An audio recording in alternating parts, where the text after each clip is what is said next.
ప్రస్తుతం మనతో పాటు పీడీఎఫ్ ఎమ్మెల్సీ గోపిమూర్తి ఉన్నారు. ఆయనతో మాట్లాడదాం. సార్, ఏంటి ఆ కూపెన్? అసలు ఎందుకు ఇచ్చారు మీకు ఈ కూపెన్? సహజంగా బడ్జెట్ సమావేశాల్లో ఆర్థిక శాఖ మంత్రి గారు బడ్జెట్ ప్రవేశపెట్టిన తర్వాత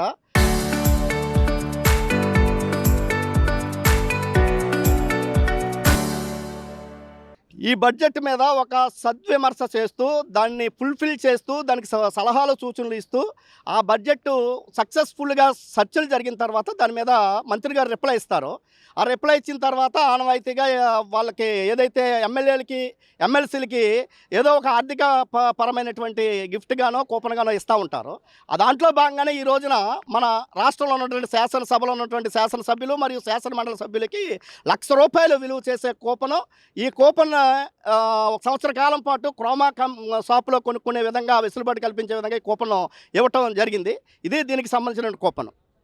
అంటే ఎందుకు ఈ కూపెన్ మీరు రిజెక్ట్ చేస్తున్నారు? ప్రజలకు అంకితం అంటున్నారు ఎందుకు? ఓకే, ఎందుకు నేను రిజెక్ట్ చేస్తా ఉన్నానంటే బడ్జెట్ అనేది మన రాష్ట్ర అభివృద్ధికి ఒక కీలకమైనటువంటి అంశం.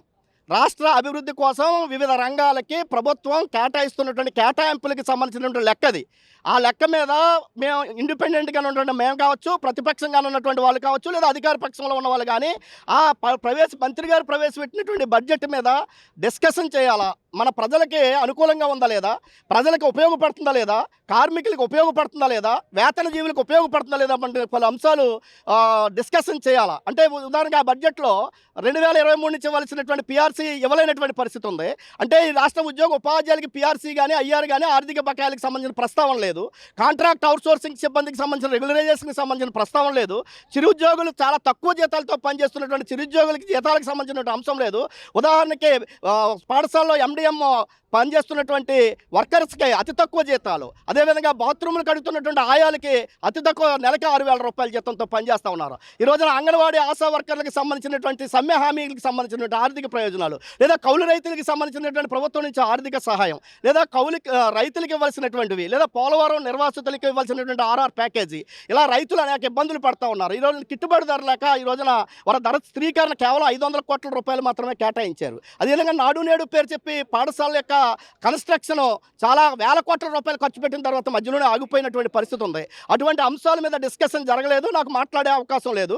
సో ఒక సమర్థవంతమైనటువంటిగా ఈ 5 రోజులు సభ జరగకుండా ప్రజాధనం వృధా అయింది. వచ్చి కూర్చుంటాం, వెళ్ళిపోవటం, భోంచేయటం, టీ తాగే పని తప్ప రెండో పని ఏమీ జరగలేదు. కాబట్టి ఇటువంటి ప్రజలకు ఉపయోగపడినటువంటి అంశాలు డిస్కషన్లో పాల్గొలేనని నేను కానీ ఆ సభ జరగలేదని చెప్పి నిరసిస్తూ, ప్రజలకు ఉపయోగపడలేనటువంటి సందర్భంలో ఈ ₹1,00,000 మాత్రం నాకెందుకని చెప్పి ప్రభుత్వానికి నేను తిరిగి ఇచ్చేస్తున్నాను. ఎందుకంటే ఇది కూడా ప్రజల సొమ్మే కాబట్టి ప్రజలకి ప్రభుత్వానికే తిరిగిస్తా ఉన్నాను. 5 డేస్ నుంచి వైసీపీ వాళ్ళు చేసే నిరసన ఎలా చూస్తారు?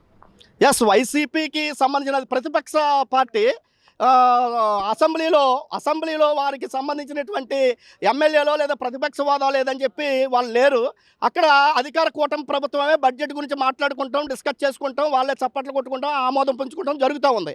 కానీ శాసనమండలిలో ప్రతిపక్షంగా ఉన్నటువంటి ప్రతిపక్ష పార్టీ కూడా అటువంటి బడ్జెట్ మీద డిస్కషన్ చేయకపోవటం మాత్రం చాలా బాధాకరంగా ఉంది. దాన్ని తీవ్రంగా నేను ఖండిస్తూ ఉన్నాను కూడా. మీరు ప్రవేశపెట్టినటువంటి అంశాలు ఏవైతే ఉన్నాయో, హెరిటేజ్ కల్తీయో, లడ్డూ కల్తీయో, దేవుడి గురించో చర్చ అంటే బయట చాలా వేదికలు ఉన్నాయి. ఆ వేదికల మీద మీరు చర్చించుకోవచ్చు, ప్రజా ఉద్యమాలు చేయొచ్చు, ప్రజల్లోకి వెళ్ళొచ్చు. కానీ బడ్జెట్ గురించి జరుగుతున్నటువంటి సమావేశాలు ఇవి. బడ్జెట్ గురించి జరగవలసినటువంటి డిస్కషన్స్ దాన్ని పక్కన పెట్టి హెరిటేజ్ అనో, లడ్డు అనో, ప్రజల యొక్క వాయిస్ని జనానికి వెళ్లకుండా, ఈ యొక్క బడ్జెట్ యొక్క అంశాలు ప్రజల్లోకి వెళ్ళకోకుండా జరుగుతున్నటువంటి పరిస్థితి ఉంది. కాబట్టి ఖచ్చితంగా ప్రతిపక్ష పార్టీ కూడా ఒక నిర్మాణాత్మకమైనటువంటి ప్రతిపక్ష పాత్ర పోషించలేదు అని చెప్పి కూడా ఈ సందర్భంగా నేను ఈ యొక్క పరిస్థితిని బట్టి నేను పీడీఎఫ్ ఎమ్మెల్సీగా తెలియజేస్తా ఉన్నాను. Thank you. ఇది ఇక్కడ పరిస్థితి. కెమెరామెన్ సిద్ధుతో అథా మొహమ్మద్, RTV అమరావతి. చరిత్ర సృష్టించినోడు ఇప్పుడు ఆ చరిత్రని తిరగరాయబోతున్నాడు. అబద్ధాల గోడల్ని బద్దల కొట్టి నిజాలను రాగా మీ ముందుంచబోతున్నాడు. నిజమైన వార్తల కోసం వెంటనే డౌన్లోడ్ చేసుకోండి రా యాప్ని.